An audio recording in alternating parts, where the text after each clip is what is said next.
Pada bagian kedua dari mata kuliah Operations Management, kita akan membahas terkait Operation Strategy in a Global Environment. Adapun slide yang digunakan untuk bagian kedua ini berasal dari buku yang ditulis oleh Heiser, Reiner, dan Munson tahun 2017 berjudul Operation Management, Sustainability and Supply Chain Management. Setelah menyelesaikan session ini, mahasiswa diharapkan mampu mengidentifikasi prinsip-prinsip dari Operation Management. Session kedua ini diambil dari chapter kedua dari buku yang sudah disebutkan tadi, yaitu dengan judul yang sama, Operation Strategy in a Global Environment. Sejak awal tahun 1990, perusahaan-perusahaan atau organisasi dan negara-negara itu sudah semakin banyak yang bergerak menuju strategi globalisasi untuk meningkatkan produktivitasnya. Hal ini didukung dengan adanya perkembangan yang pesat pada teknologi, terutama teknologi internet, untuk mempermudah komunikasi, sehingga batas-batas geologis untuk melakukan rantai pasokan ataupun untuk melakukan penjualan di berbagai negara di belahan dunia itu mulai berkurang begitu ya, batasan-batasan tersebut. Ya, tentu ini dibantu oleh teknologi tadi, kemudian shipping yang lebih reliable dan komunikasi yang lebih murah begitu.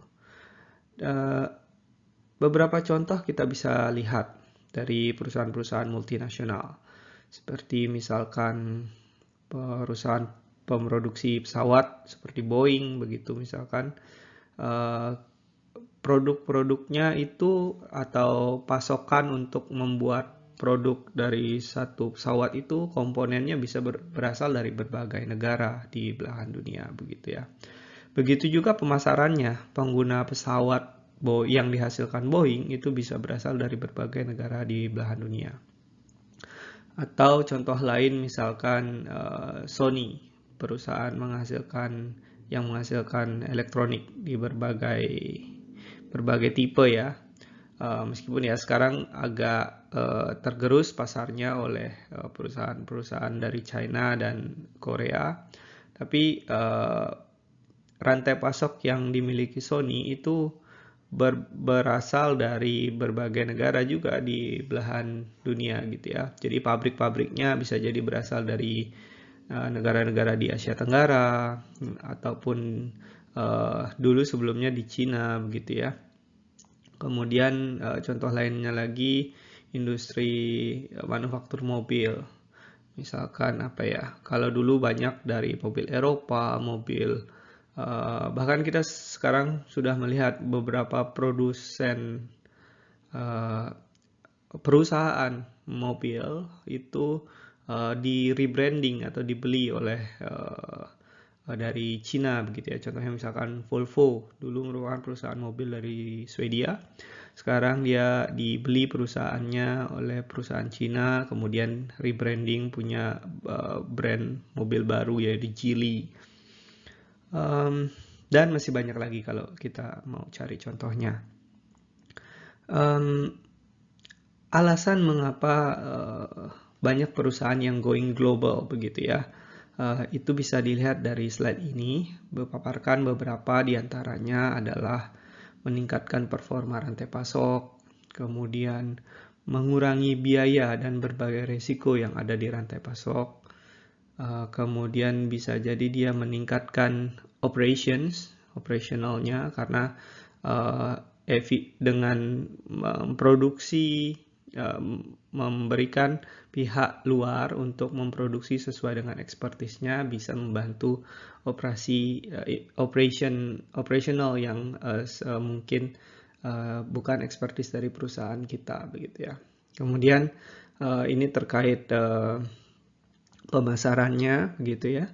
kalau kita punya sales representatif di di masing-masing negara, tentu harapannya bisa memahami market di local area seperti itu.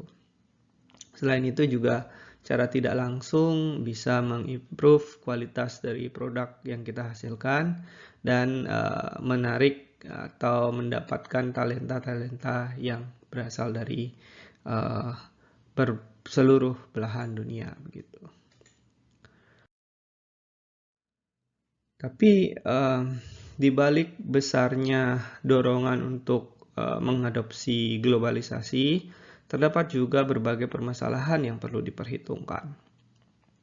Masalah-masalah tersebut diantaranya bisa jadi berasal dari permasalahan sosial, permasalahan budaya yang berbeda-beda untuk masing-masing tempat, gitu ya. Jadi budaya yang ada di Asia Timur begitu ya, mungkin berbeda dengan bahkan yang sesama Asia Timur saja bisa jadi berbeda, apalagi budaya yang ada di Asia dengan budaya di Eropa dengan budaya di Amerika begitu ya, itu bisa jadi jauh berbeda. Kemudian selain itu juga perlu diperhatikan peraturan internasional, kesepakatan yang ada di antar negara, dan code of conduct yang terkait perilaku dan etika.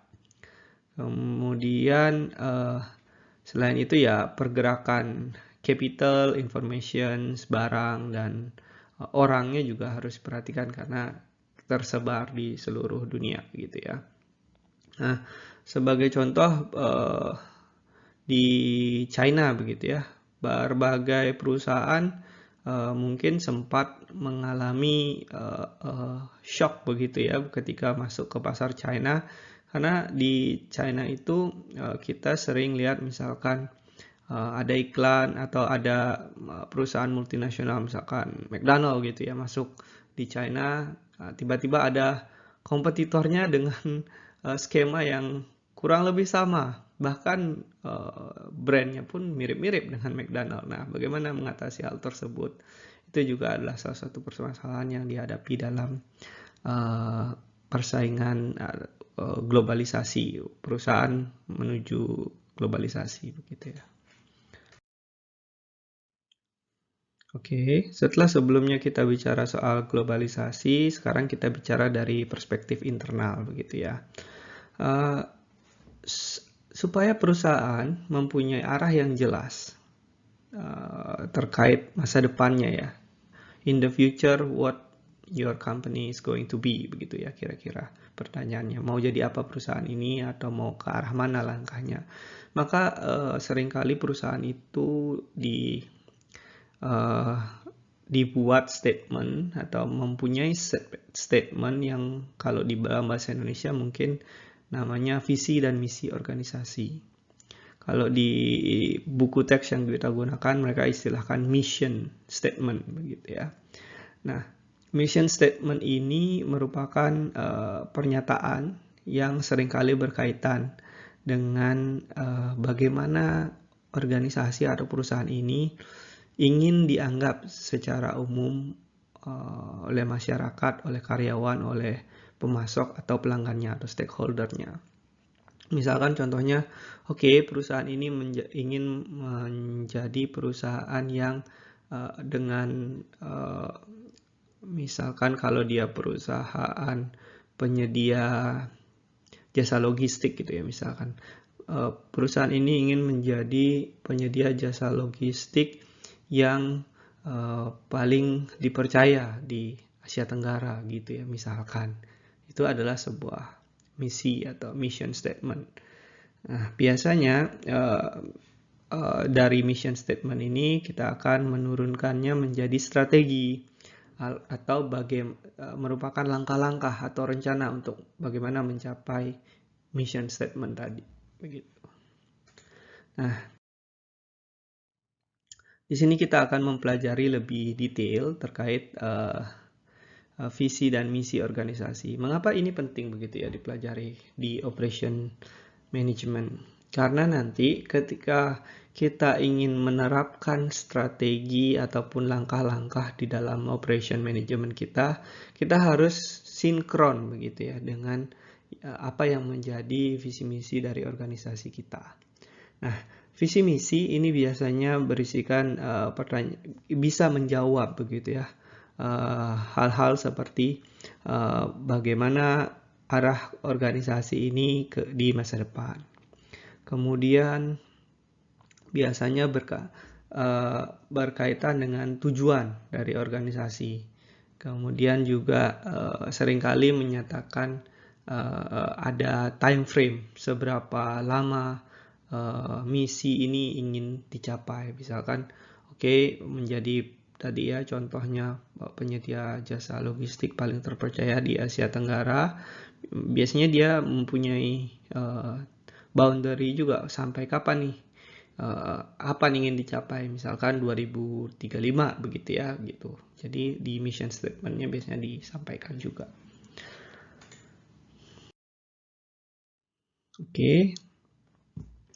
Jadi secara teori begini, visi misi kemudian dia akan diturunkan menjadi strategi perusahaan, kemudian strategi perusahaan itu akan menjadi strategi di masing-masing fungsi dalam perusahaan. Misalkan dalam perusahaan kan tadi sebelumnya kita mencontohkan ada tiga fungsi utama, yaitu fungsi marketing, fungsi operational, fungsi finance begitu ya.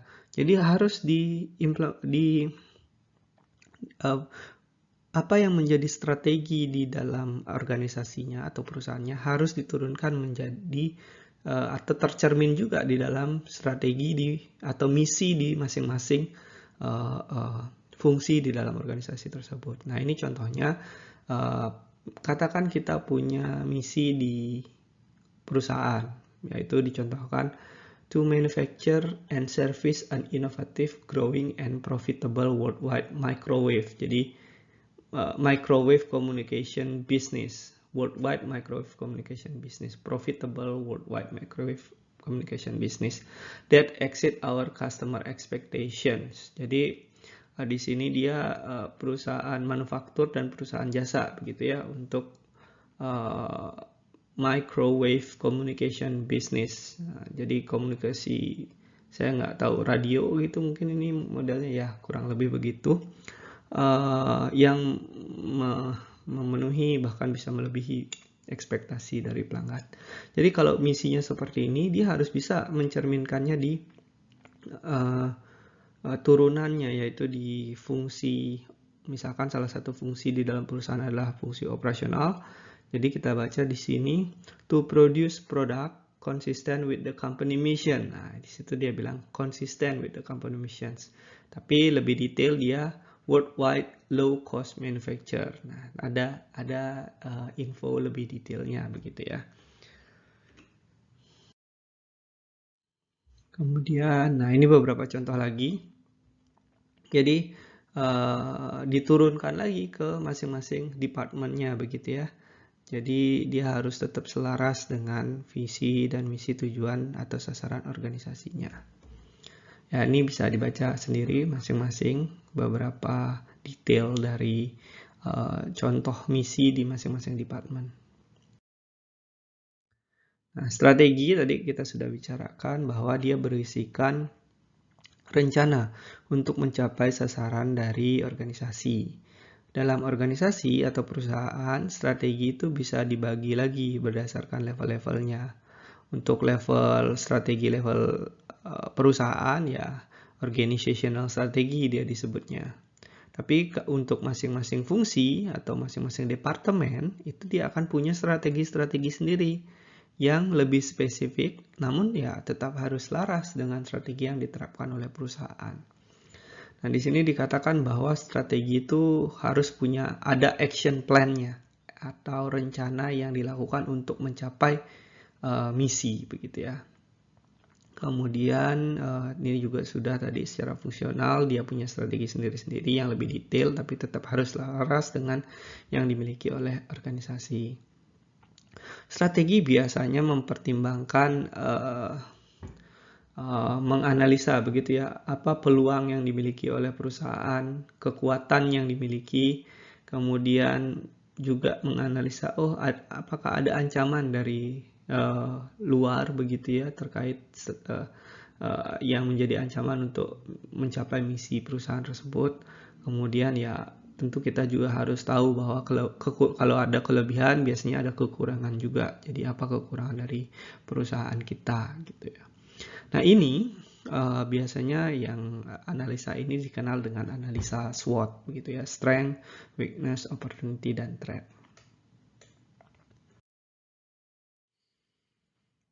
Oke, nah setelah kita punya strategi tersebut, biasanya kalau lebih detail strategi itu akan selaras dengan apa yang dinamakan competitive advantage. Atau kita biasanya di perusahaan itu memanfaatkan competitive advantage yang dimiliki perusahaan sebagai strategi untuk mencapai misi dari organisasi. Nah, competitive advantage itu apa? Itu biasanya diibaratkan atau diselaraskan dengan istilah competitive advantage itu mirip dengan daya saing begitu ya. Apa yang menjadi keunggulan daya saing gitu ya. Nah, daya saing itu sendiri adalah seberapa efektif suatu perusahaan bisa memenuhi keinginan atau kebutuhan pelanggannya dibanding dengan perusahaan lain yang menawarkan barang atau jasa yang sejenis. Jadi itu kita bisa sebut dengan daya saing.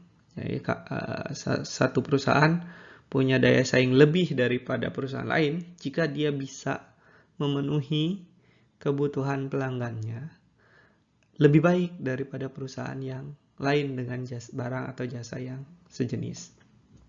Nah, competitive advantage itu merupakan keunggulan daya saing di mana perusahaan itu yang membuat keunggulan daya saing yang membuat pelanggan memilih suatu perusahaan dibanding perusahaan lainnya yang memiliki jasa yang sejenis. Nah, itu disebut competitive advantage. Nah, ini contoh beberapa competitive advantage. Bisa jadi ada competitive advantage dari segi differentiation. Jadi dia lebih baik atau berbeda dari yang lain, begitu ya. Misal kalau kita punya produk, produknya orang semua jual mobil, misalkan bentuknya seperti ini, spesifikasinya begini. Perusahaan lain keluar dengan mobil yang bentuknya berbeda, atau paling nggak lebih baik atau paling nggak berbeda. Misalkan kalau mobil kemarin ada contohnya Tesla punya armored truck gitu ya. Jadi Tesla mengklaim bahwa truknya ini militer, bukan truk sih, dia mobil tapi jenisnya yang heavy industry gitu ya. Dia bisa digunakan, dia punya durability level military grade tapi dijualnya untuk commercial vehicle. Nah, ini segmennya berbeda dari yang dimiliki di produsen mobil yang lainnya begitu. Di differentiation. Ada juga cost leadership begitu ya. Jadi dia kalau di segmen tertentu dia merupakan misalkan yang paling murah untuk segmen dengan spesifikasi tertentu. Gitu ya. Misalkan contohnya di pasar smartphone ya akhir-akhir ini mungkin sekarang sudah banyak ya smartphone murah gitu ya. Tapi ketika waktu itu awal-awal Xiaomi muncul, ya dia cukup surprise ya untuk semua produsen smartphone lainnya ketika semua tidak bisa menghasilkan produk dengan spesifikasi di range sekian dengan harga yang sekian murahnya. Nah, itu Xiaomi punya keunggulan sendiri untuk cost leadership. Ya, meskipun kalau saat ini dilihat harganya sudah kurang lebih sama lah, tapi ya memang tren awal ketika Xiaomi muncul itu begitu. Kemudian kemampuan untuk merespons, jadi semakin responsif, bisa merespon keinginan pelanggan, itu juga merupakan salah satu contoh keunggulan kompetitif, gitu ya. competitive advantage. Baik, berikutnya kita akan membahas bagaimana hubungan antara competitive advantage dengan yang akan kita pelajari di sini ya, yaitu operations management. Sebelumnya kita sudah mencontohkan terdapat beberapa jenis competitive advantage. Contohnya adalah different, response atau responsive, atau cost leadership atau murah begitu ya, harganya murah. Nah, di sini di buku ini dicontohkan beberapa contoh strategi differentiation. Misalkan Hard Rock Cafe begitu ya. Hard Rock Cafe punya strategi yaitu menghadirkan differentiation dari segi dining experience, yaitu experience makan di tempat di Hard Rock. Mungkin kalau yang pernah ke Hard Rock mungkin lebih tahu begitu ya.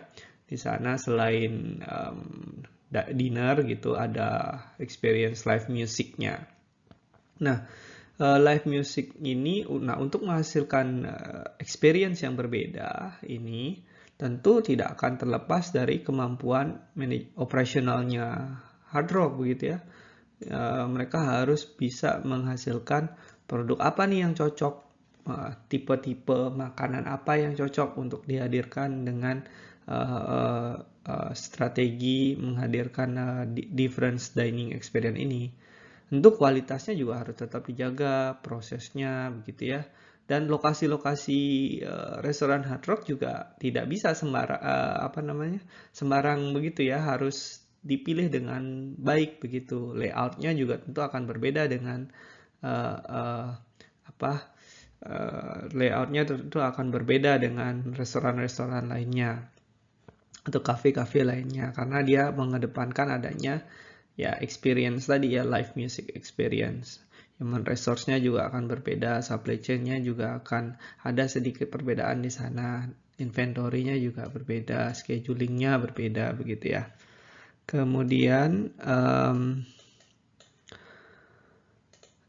kalau kita misalkan cari kontrasnya ya begitu ya dengan dengan restoran sendiri, misalkan ini nggak ada where. Oke, misalkan nih Pizza Hut nih kan mungkin mirip-mirip ya, tempat makan, tapi dia mengandalkan responsnya, katakan mungkin di Indonesia ini belum ya, tidak ada gitu ya, 5 minutes guarantee at lunchtime ini belum.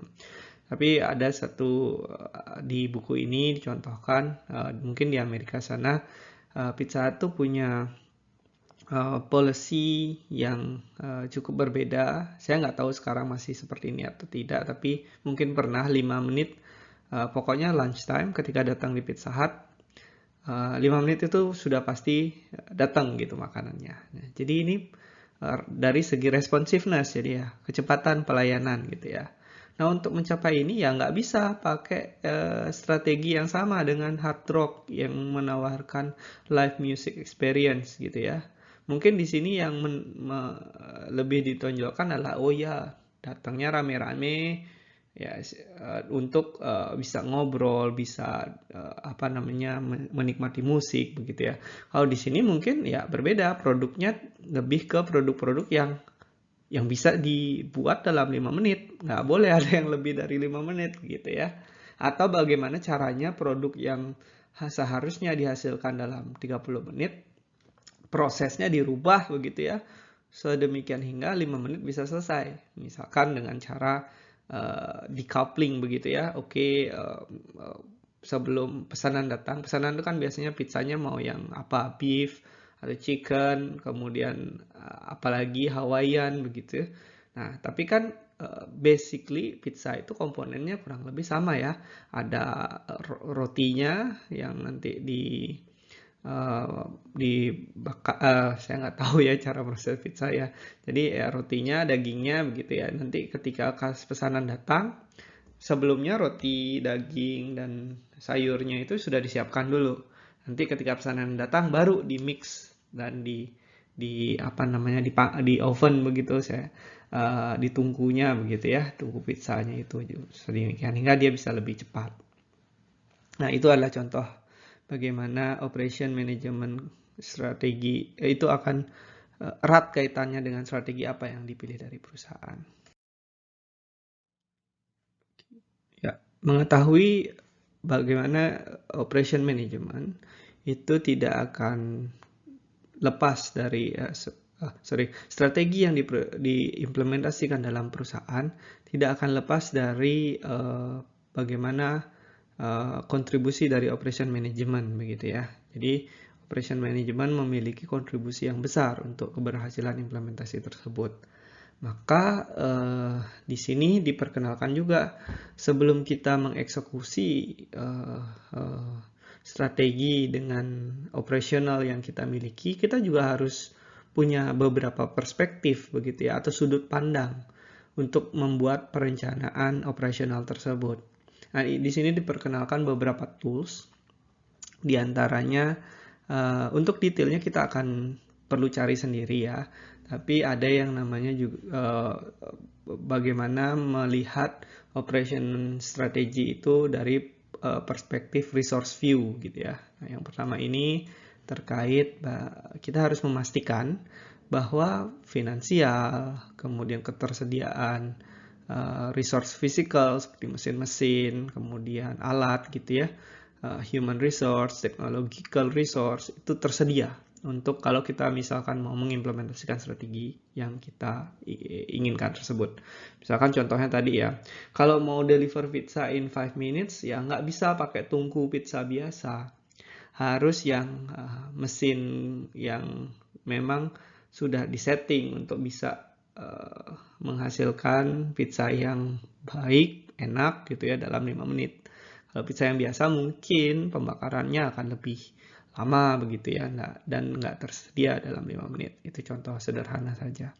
Kemudian misalkan contoh Starbucks tadi, ya SDM-nya juga SDM yang memang di-train untuk tidak seperti restoran biasa, di-train yang untuk entertain juga, yaitu melayani dengan menawarkan kelebihan-kelebihan yang ada, experience yang ada makan di Starbucks Cafe, Hard Rock Cafe tersebut begitu ya. Kemudian ada juga analisis value chain. Jadi di sini value chain ini mengidentifikasi dari rantai nilai. Jadi setiap proses yang dialami dari barang atau jasa, sumber bahan baku barang atau jasa tersebut ke perusahaan kita, dia akan mengalami pemrosesan yang mengubah nilainya dari menjadi lebih bernilai di mata pelanggan gitu ya. Nah, proses transformasi ini juga kita harus cek mana yang bisa atau berpotensi menjadi competitive advantage bagi perusahaan kita. Jadi kita harus bisa mengedepankan hal itu gitu ya. Misalkan contohnya ada perusahaan penghasil kopi gitu ya. Nah, kopi mungkin ya salah satu proses yang membuat coffee shop, ya ini coffee shop tradisional ya, bukan yang kayak Starbucks atau apa gitu ya. Coffee shop tradisional itu bisa punya competitive advantage adalah misalkan, oh ternyata baristanya itu punya racikan kopi tersendiri yang berbeda di antara kopi yang lain, hanya dia yang punya. Nah, itu adalah salah satu contoh value chain analysis. Jadi menganalisa di mana titik competitive advantage dari perusahaan kita. Kemudian ada juga namanya Porter 5 Force Model. Porter 5 Force Model ini adalah secara sederhana kita bisa bilang ya apapun industri ataupun perusahaan jenis perusahaan yang kita jalankan itu akan, kalau porters, ada porters kayaknya ya, itu mempunyai teori bahwa akan ada 5 hal atau 5 faktor yang menentukan intensitas persaingan dalam industri tersebut, yaitu satu, adanya ancaman untuk produk yang menggantikan gitu ya, ancaman terkait produk. Kemudian adanya ancaman terkait pesaing. adanya pesaing. Kemudian adanya ancaman ada pendatang baru. Kemudian adanya kompleksitas daya tawar pemasok.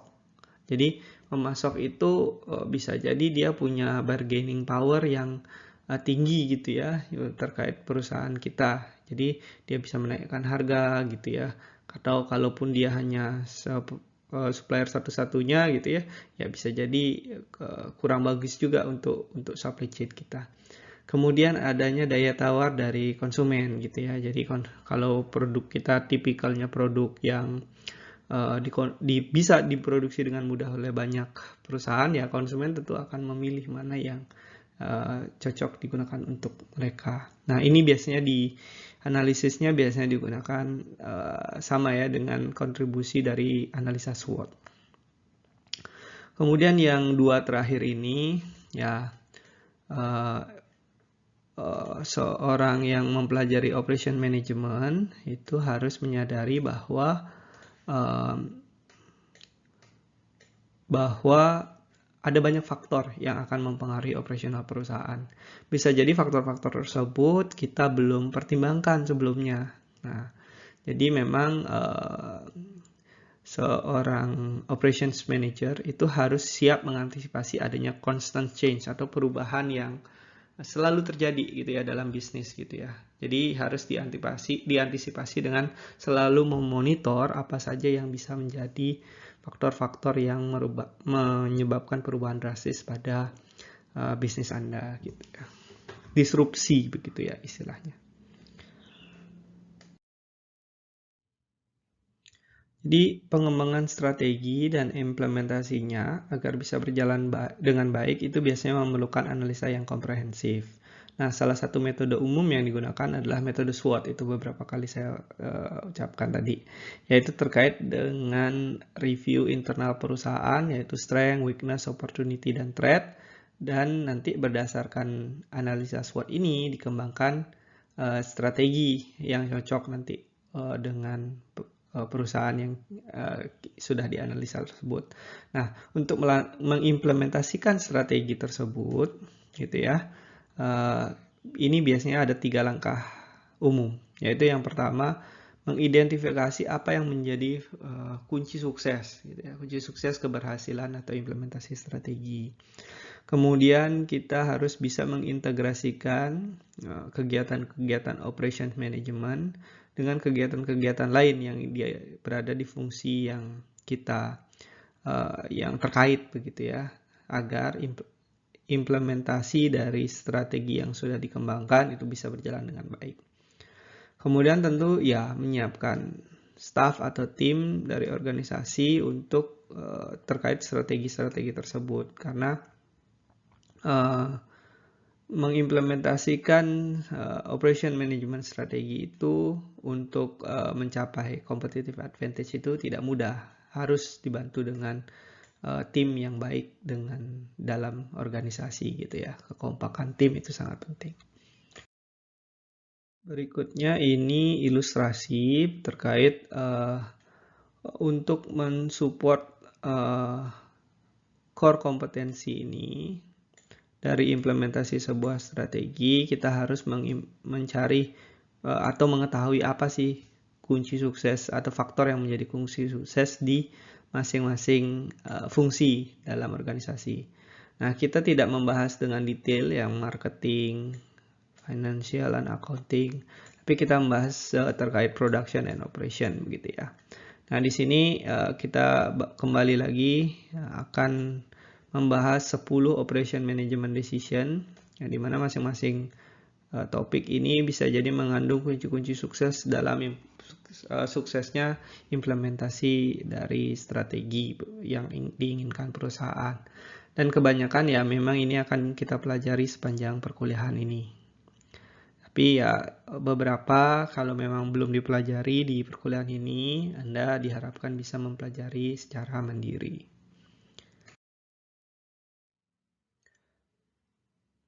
Berikutnya digambarkan ilustrasi terkait dua perusahaan farmasi dengan strategi yang berbeda.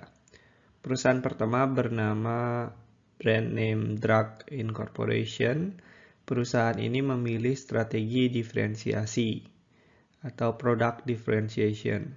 Sedangkan perusahaan kedua, Generic Drug Corporation, memilih strategi low cost. Gitu.